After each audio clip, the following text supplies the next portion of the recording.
Hello दोस्तों, तो कैसे हैं आप लोग? आई होप सब अच्छे होंगे। आज हम देखेंगे कैटालिसिस के बारे में। कैटालिसिस जो होता है आपका बहुत इम्पोर्टेंट होता है।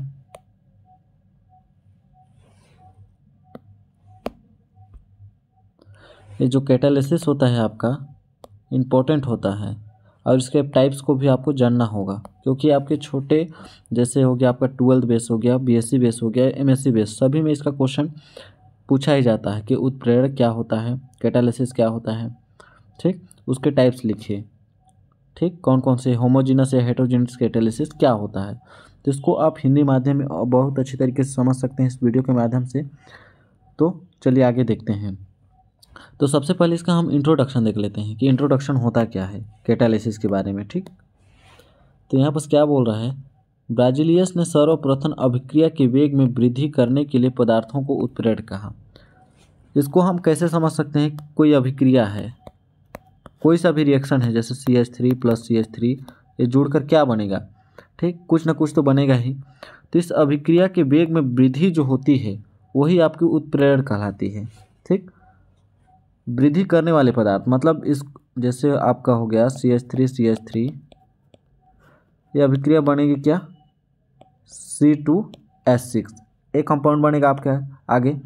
तो इसका रिएक्शन का एक वेग होगा, एक मतलब एक काम करने का वो चीज़ होगा, या स्पीड बन रहा या धीरे बन रहा, मतलब इसका वेग बोल सकते हैं। काम करने की जो एबिलिटी है, जल्दी बन रहा है कि कुछ बहुत लेट में बन रहा। तो वेग में वृद्धि करने वाले मतलब जल्दी बनाने वाले पदार्थों को ही क्या कहते हैं? उत्प्रेरक कहते हैं। समझ में गए? समझ में आ गया कि उत्प्रेरक क्या होता है? किसी भी अभिक्रिया की वेग को बढ़ा देता है, वो मतलब जल्दी फास्ट करा देता है। जैसे साइकिल में यदि आप किसी स्थान से एक स्थान से दूसरे स्थान पर जाएंगे तो साइकिल से आप धीरे पर धीरे पहुंचेंगे, लेकिन वहीं पर एक स्थान से दूसरे स्थान पर जा रहे हैं लेकिन बाइक ले लेंगे उसको, तो क्या बाइक लेते हैं वहाँ पर साइकिल की अपेक्षा जल्दी पहुंच जाएंगे बी स्थान पे। ठीक, तो आपका बी क्या हो गया? बाइक क्या हो गया आपका? ये उत्प्रेरक कहला सकता है। ठीक, समझ गए? मतलब ये अभिक्रिया के वेग को वृद्धि कर दिया इसके अपेक्षा, साइकिल की अपेक्षा। समझ में आ गया? तो यहाँ पर ओस्टवाल्ड के अनुसार उत्प्रेरक की अभिक्रिया वेग में वृद्धि के साथ साथ कमी भी कर सकता है, मतलब या तो धीरे भी पहुंचा सकता है या स्पीड में भी पहुंचा सकता है। अतः वर्तमान में इसको इस प्रकार से परिभाषित किया गया है। तो इसका न्यू परिभाषा बन के क्या आता है? वह पदार्थ जो किसी रासायनिक अभिक्रिया के वेग को परिवर्तित कर देता है। परिवर्तित मतलब समझ सकते हैं, या तो बढ़ा देगा या घटा देगा, या तो बढ़ा देगा या तो घटा देगा, मतलब परिवर्तित में दोनों ही आ जाते हैं। और यहाँ पर वृद्धि मतलब ओनली बढ़ा रहा, कमी को नहीं दिखा रहा वहाँ पर, तो परिवर्तित कर देता है। परंतु पदार्थ स्वयं अभिक्रिया के अंत में मात्रा और रासायनिक रूप में अपरिवर्तित रहता है। मतलब कोई ऐसा पदार्थ जो अभिक्रिया के वेग को बढ़ा देता है या घटा देता है, समझ गए, लेकिन वह खुद परिवर्तित नहीं होता। स्टार्टिंग में जितना अमाउंट दिए रहते हैं लास्ट तक उसका अमाउंट उतना ही रहता है, अभिक्रिया को बढ़ाने और घटाने के बाद भी। मतलब वो अपना कुछ भी खर्च नहीं करता, सिर्फ वहाँ पर सहयोग देता है। ठीक, उसका वहाँ पर कोई रोल नहीं होता कि वो परिवर्तित हो जाए, अभिक्रिया में परिवर्तित हो जाए, ऐसा नहीं होता। तो इसको कैसे बोल सकते हैं? वह रासायनिक अभिक्रिया जो अभिक्रिया के वेग में परिवर्तित कर देता है, परंतु उस अभिक्रिया में वह अपरिवर्तित रहता है। समझ सकते हैं? उसे हम क्या कहते हैं? उत्प्रेरक कहते हैं। उत्प्रेरक की सहायता से किसी रासायनिक अभिक्रिया के वेग में परिवर्तन होने वाली घटना को ही उत्प्रेरक कहते हैं। परिभाषा हिंदी में है, बहुत अच्छी तरीके से समझ सकते हैं। ठीक, यहाँ पर से एक एग्जाम्पल देख लेते हैं। यहाँ पर देखा है पोटेशियम क्लोरेट, ये आपका पोटेशियम क्लोरेट कहलाता है। अकेले गर्म करने पर उसका अपघटन धीरे धीरे होता है। जब पोटेशियम क्लोरेट को ओनली हीट दिया जाए, किया जाए तो धीरे धीरे वर्क करेगा, धीरे धीरे काम करेगा। परंतु उसमें मैग्नीशियम डाइऑक्साइड की उपस्थिति, ये जो आपका मैग्नीशियम डाइऑक्साइड मतलब 2 टाइम है, इसको डाई बोलते हैं। डाइऑक्साइड की उपस्थिति में अपघटन की अभिक्रिया तेज हो जाती है। समझ गए?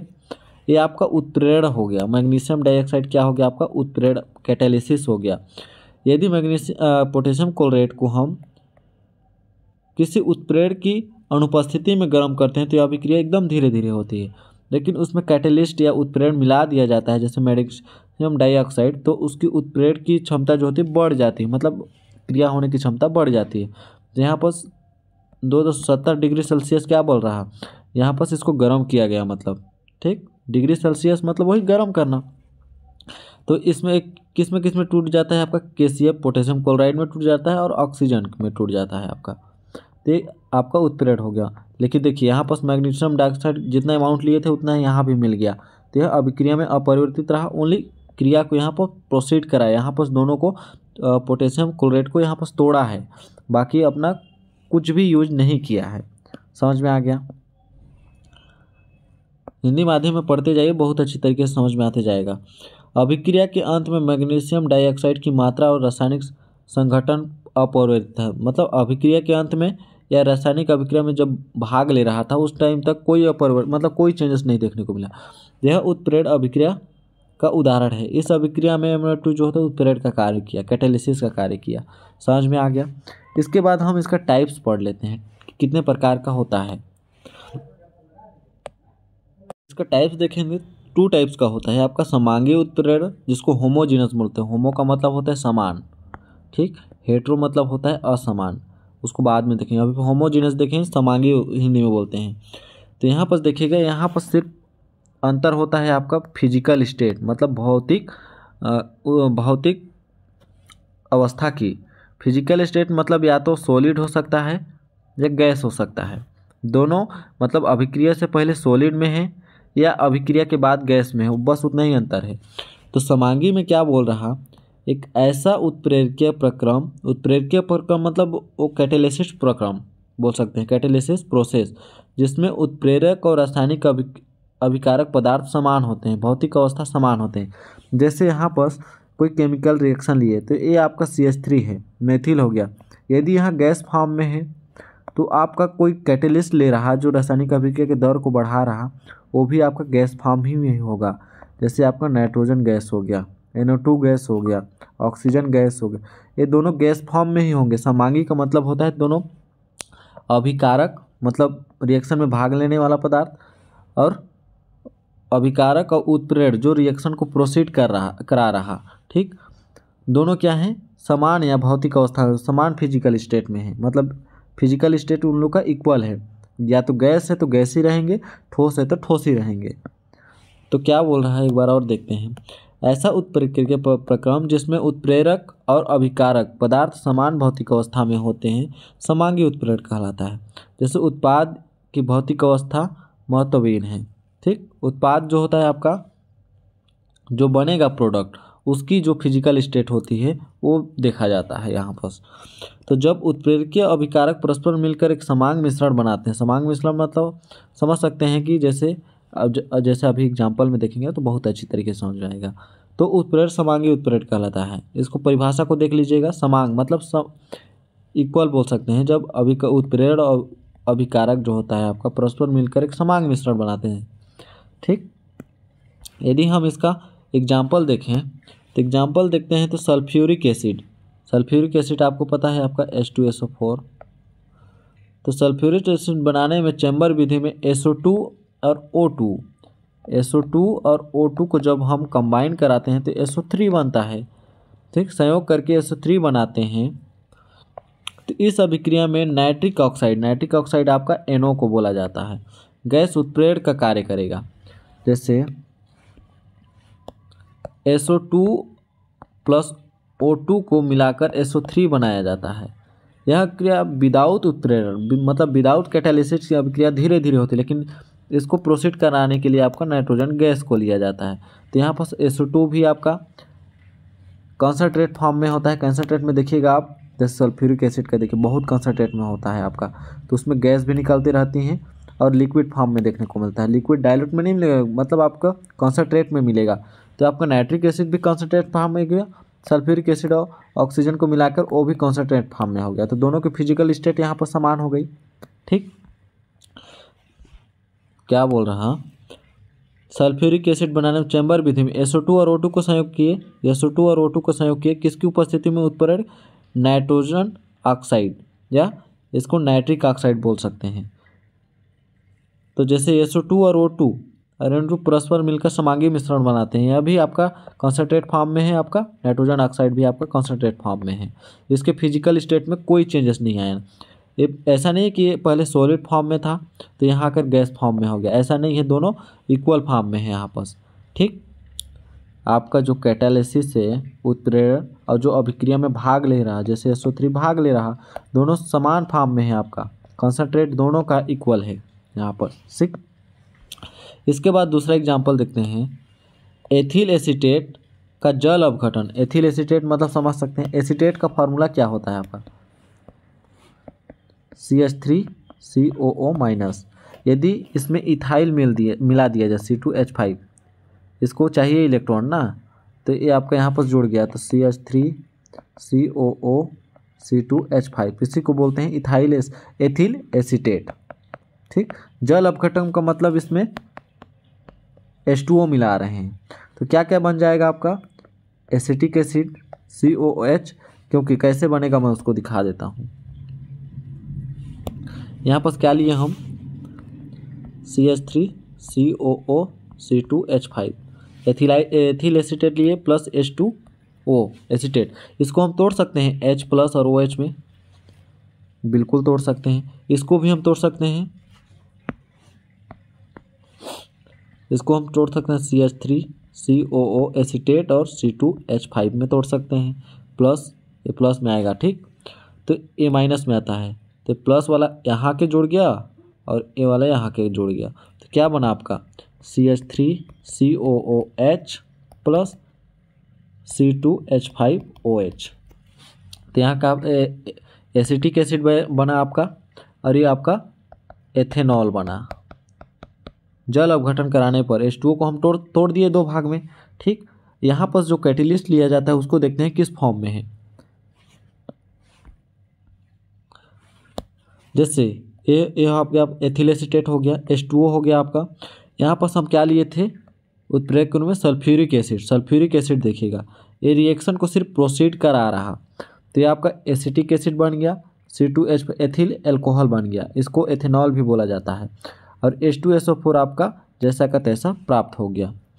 ठीक, ये भी कंसंट्रेट फॉर्म में है आपका, ये एथिल एसीटेट भी कंसंट्रेट फॉर्म में नहीं, ऐसा नहीं कि ये सॉलिड फॉर्म में है और ये आपका लिक्विड फॉर्म में है। दोनों देखिए आपका लिक्विड फॉर्म में है, ये भी आपको लिक्विड में मिलेगा लेकिन कंसंट्रेट मिलेगा, जिसके ऊपर मतलब बहुत ही आपका हार्मफुल होता है। सल्फ्यूरिक एसिड मतलब पता है ना आपको कि जो अम्लों का राजा कहा जाता है सल्फ्यूरिक एसिड को। बहुत यदि हाथ में थोड़ा सा भी पड़ गया तो ये जल जाता है हाथ, एसिड जिसको समझ सकते हैं। इसके बाद आगे क्या बोल रहा है, इस अभिक्रिया में अभिकारक अभिकारक, ये आपका ए हो गया अभिकारक, H2SO4 उत्प्रेरक परस्पर मिलकर समांगी मिश्रण बनाते हैं। समांगी मिश्रण मतलब दोनों एक क्या बोलते हैं लिक्विड फॉर्म ही बनाते हैं, ऐसा नहीं कि यहाँ गैस फॉर्म है तो यहाँ लिक्विड बना लिए। इसके बाद दूसरा एग्जांपल देख लेते हैं, चीनी, जो चीनी का सूत्र होता है आपका C12H20O11। ठीक, चीनी शुगर बोलते हैं। जल अपघटन मतलब आप समझ सकते हैं OH और H में टूटना। जब HCl या H2SO4, जो जैसे यहाँ पर HCl भी ले सकते हैं आपका उत्प्रेरक कैटेलिस्ट के रूप में, तो क्या बनाता है आपका ग्लूकोज। कैसे बनाएगा मैं उसको अच्छी तरीके से क्लियर करता हूँ। ठीक, चीनी शुगर का सूत्र क्या होता है आपका C12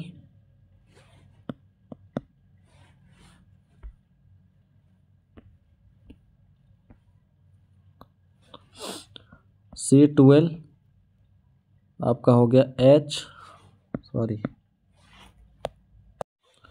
C12H20O11, ये हो गया आपका शुगर का फॉर्मूला। ठीक, जब इसका जल अपघटन किया H प्लस OH,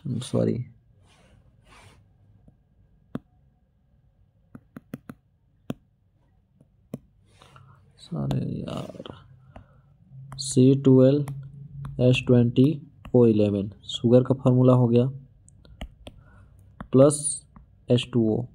इसको हम कैसे तोड़ सकते हैं,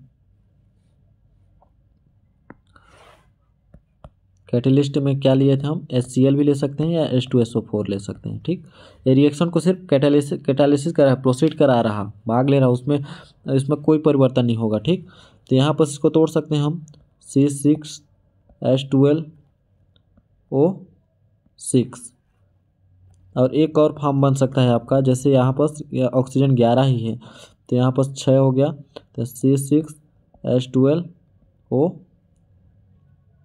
क्या बनेगा आपका 5। तो इसको हम तोड़ सकते हैं HOH माइनस। तो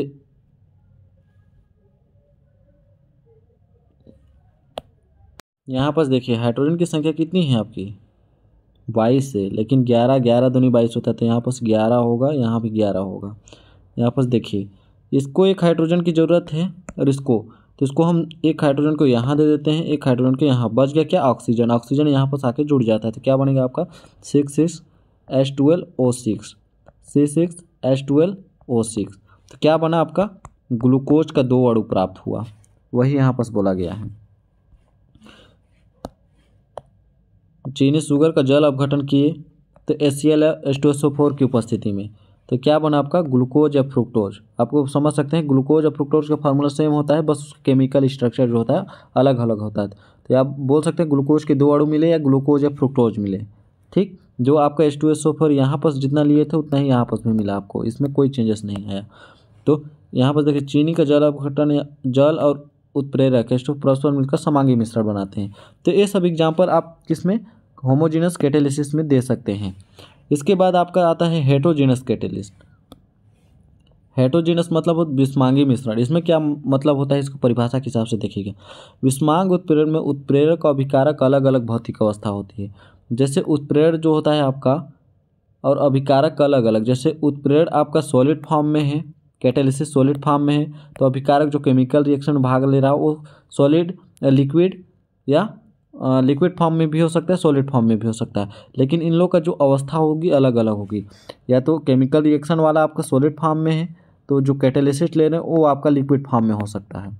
मतलब समझ सकते हैं उत्प्रेरक और अभिकारक जो रिएक्शन में भाग ले रहा अलग अलग भौतिक अवस्था में होते हैं। सामान्यतः उत्प्रेरक जो होते हैं ठोस पदार्थ होते हैं, उत्प्रेरक जो कैटालिसिस होते हैं उसको हम सॉलिड में लेते हैं, ठीक। और अभिकारक विलयन, द्रव या गैसीय अवस्था, तीनों में किसी में भी ले सकते हैं। समझ गए। तो जब उत्प्रेरक और अभिकारक परस्पर मिलकर भिन्न अवस्था फेज बनाते, भिन्न अवस्था मतलब यहाँ पर कुछ अवस्था थी और यहाँ पर कुछ और अवस्था है, तो उत्प्रेरक विषमांगी उत्प्रेरक कहलाती है। तो एग्जाम्पल देख लेते हैं। जब KClO3 को मैग्नीशियम डाइऑक्साइड की उपस्थिति में अपघटित किया जाता है, यहाँ पर MnO2 क्या है आपका उत्प्रेरक है। उत्प्रेरक को हमेशा क्या लिया जाता है आपका सॉलिड फेज में लिया जाता है। वहाँ पर देखिए ना अभी, ठीक। तो यहाँ पर देखिएगा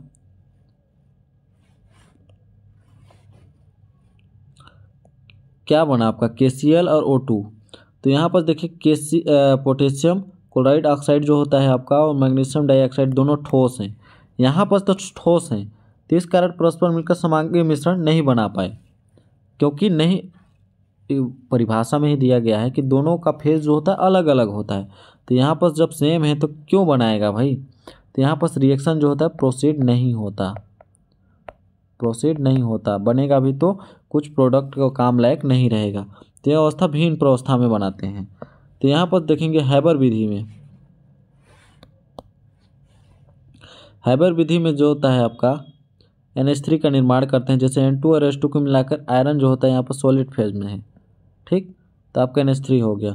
तो नाइट्रोजन H2 जो होता है फिर तीनों मिलकर समांगी मिश्रण नहीं बनाते। N2 और H2 मिलकर एक प्रावस्था Fe की भिन्न प्रावस्था बनाता है। तो यहाँ पर समझ सकते हैं NH3 जो होता है आपका अमोनिया गैस होती है। यहाँ पर नाइट्रोजन और आपका हाइड्रोजन दोनों गैस से, आयरन भी आपका सॉलिड फॉर्म है यहाँ पर, लेकिन यहाँ पर अमोनिया जो होता है NH3 गैस होता है और ये आपका सॉलिड फॉर्म हो गया। तो भिन्न प्रावस्था हुई ना इसकी फिजिकल स्टेट, तो ये आपका विषमांगी मिश्रण बना लिया, ठीक। इसके बाद संपर्क विधि में H2SO4 विधि का निर्माण। तो वहाँ पर H2SO4 का कैसे निर्माण कर रहे थे, SO2 + O2 करके। तो यहाँ पर SO2 + O2 इसमें वेनेडियम और पेंटाऑक्साइड जो होता है आपका उत्प्रेरक का कार्य करेगा। तो ये आपका सॉलिड हो गया, ये गैस हो गया। जैसे SO2 परस्पर मिलकर समांगी मिश्रण नहीं बनाते, SO2 और O2 मिलकर एक प्रावस्था है, ये दोनों मिलकर सेम फेज में है, लेकिन ये आपका भिन्न प्रावस्था है, गैस फॉर्म में है आपका। यहाँ भी NH2 जो होता है गैस फॉर्म में है, अब जबकि Fe जो होता है आपका सॉलिड फॉर्म में है। ओस्टवाल्ड विधि में अमोनिया का निर्माण प्लेटियम का उपयोग किया जाता है। ये भी आपका गैस फॉर्म में हो गया, O2 भी आपका गैस फॉर्म में हो गया, लेकिन यहाँ पर Pt जो होता है आपका सॉलिड फॉर्म में होता है प्लेटिनम। तो इस प्रकार से आप देख सकते हैं समांगी और विषमांगी मिश्रण को होमोजीनस या हेटेरोजीनस जो होता है कैटालिसिस के बारे में पढ़ सकते हैं। तो आई होप आपको अच्छे से क्लियर आया होगा। मिलते हैं अगले नेक्स्ट वीडियो में, तब तक के लिए धन्यवाद।